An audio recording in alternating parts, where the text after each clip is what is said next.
Hello दोस्तों, आप सबको नमस्कार।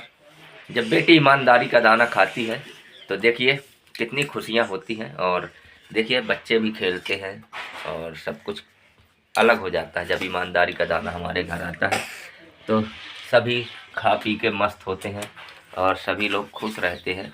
और बेटियां परसने में भी खुश रहती हैं अनाज को, और बच्चे खाने में भी खुश रहते हैं और हम भी खुश रहते हैं।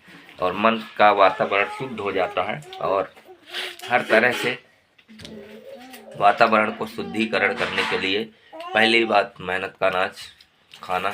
और मेहनत की रोटी जब हम खाते हैं तो शरीर में उसकी ऊर्जा अलग होती है, और कर्जे की रोटी जब खाते हैं तो उसकी ऊर्जा अलग अलग होती है। चोरी की रोटी खाते हैं तो उसकी ऊर्जा अलग होती है।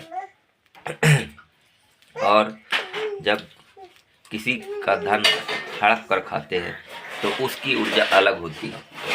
तो इनमें बताया गया है और साधु संतों के महात्माओं के मुख से सुना गया है कि साधु संतों के महात्माओं के मुख से हमने सुना है और सुनते आ रहे हैं बचपन से कि धर्म का अनाज खाने से शरीर में दुगनी ऊर्जा मिलती है।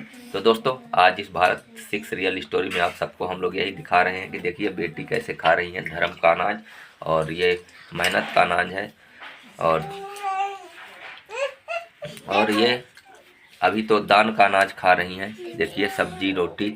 और अभी जब मेहनत का अनाज खाएंगी तो बेटियां और भी ज़्यादा खुशी होंगी। लेकिन ये तो शिवराज सिंह मामा और मोहन यादव जी और मुख्यमंत्री जी जो दान करते हैं, जो कि हमें मान लीजिए एक तरह से हमारा ही अनाज है, हम सबका एक दूसरे के पास आता है, लेकिन मेहनत का अनाज अलग होता है।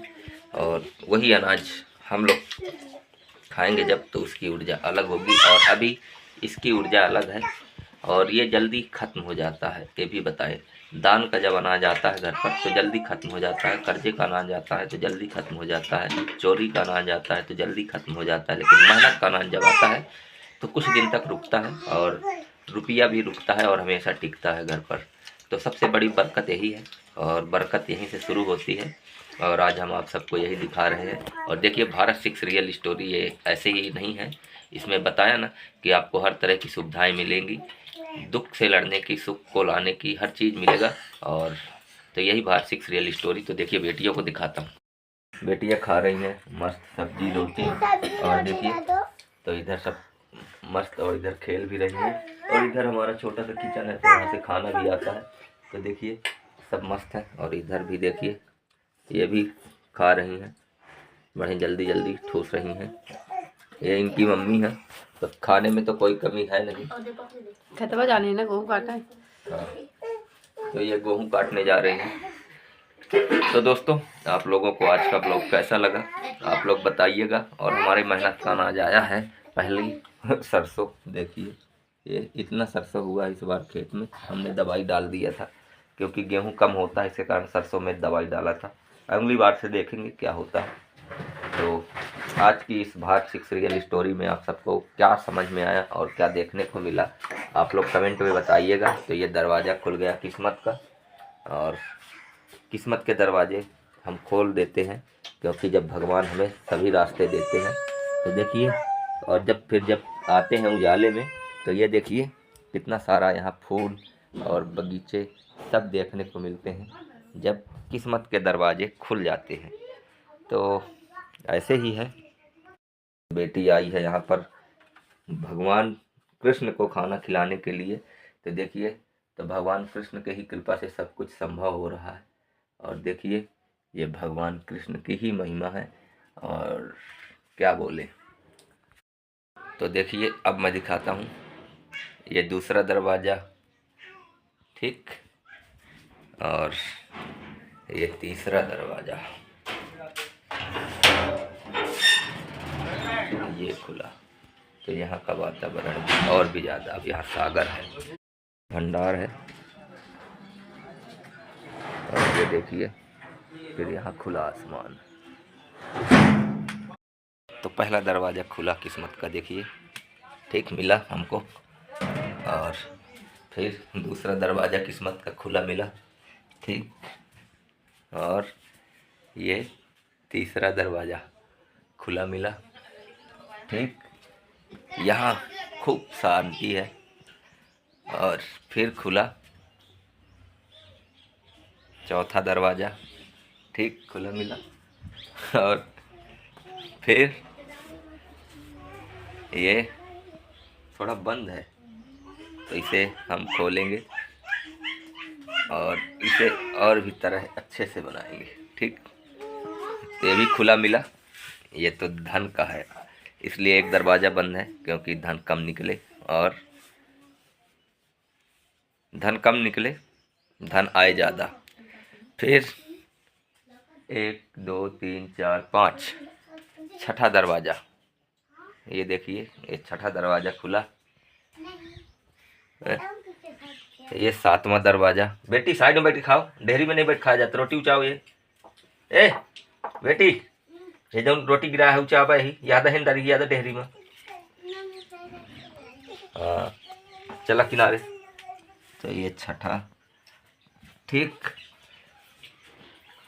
3 4 5 6, ये 7वां दरवाज़ा था, ये वाला 7वां। 8वां ये किचन का, और 9वां दरवाज़ा यहाँ है, देखिए। तो ये 9वां दरवाज़ा हो गया दोस्तों। और ये हुआ 10वां, गौलोक का है। ठीक है, ठीक है। और फिर भोलेनाथ है हमारे पास। फिर जब 10वां दरवाज़ा खुलता है तो पूरे भाग ही खुल जाते हैं। तो देखिए 10वां दरवाज़ा खुल गया। और इधर गौलोक, यहाँ पक्षी भी रहते हैं और यहाँ पेड़ पौधे हरियाली। ये 10वें दरवाजे की निशानी, यहाँ तुलसी शिव जी सब कुछ। ठीक है। और जब भी कुछ और हो तो आपको और बताते हैं। फिर 11वां दरवाज़ा हनुमान जी के पास खुलता है। तो ये देखिए 11वां दरवाज़ा, यहाँ से जाना पड़ता है और ऊपर है, फिर हनुमान जी दिखते हैं। ठीक है, ये 11वां दरवाज़ा है। तो आप लोगों को कैसा लगा ये ब्लॉग? 10वां दरवाज़ा, 11वां दरवाज़ा, 1 2 3 4 5 6 7 8 9 10 11। तो 11वें दरवाजे पर भगवान हनुमान बैठे हैं और वो सारे दुखों को निकाल देते हैं जीवन से हमारे, और हमें अच्छी ऊर्जा देते हैं। और 11वें दरवाजे ही हमारे जीवन के बहुत है, हमारे जीवन के लिए पर्याप्त है, हमें आगे बढ़ने के लिए। और किसी दरवाजे की फिर खोलने की ज़रूरत नहीं पड़ती। और फिर 12वां दरवाज़ा जब खुलता है तो 12वां दरवाज़ा कहाँ का है ये तो सभी जानते हैं, डायरेक्ट भगवान शिव। उसको खोलने के लिए क्यों खोलना पड़ता है इसको? जब कोई अति का अंत होता है, और जब कोई कलयुग में भी कहा गया है कि जब कोई चीज़ें हद के पार हो जाती हैं, जब वो 12वां दरवाज़ा खुलता है महाकाल का, वो भी हमारे शिव का ही है। अभी तो शिव 10वें में शांत मंगल में है, और फिर मंगल से फिर हनुमान जी आते हैं 11वें रुद्राकार। तो आपको उनका भी दर्शन करा देता हूँ, क्योंकि आपकी भी इच्छा होगी कि दर्शन उनके हों, और मेरी भी इच्छा है कि आपको कराऊं, क्योंकि सबके भाग्य खुले, हमारे बस नहीं, सबके भाग्य खुले कि जाना पड़ता है। तो ये देखिए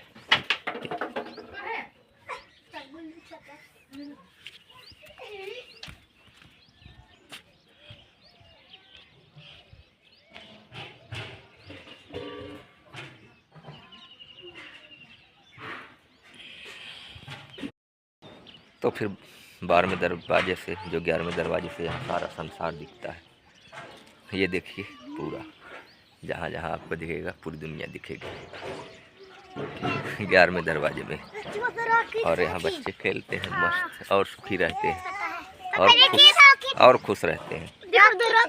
तो देखिए आसमान में उड़ रही है क्या? हाँ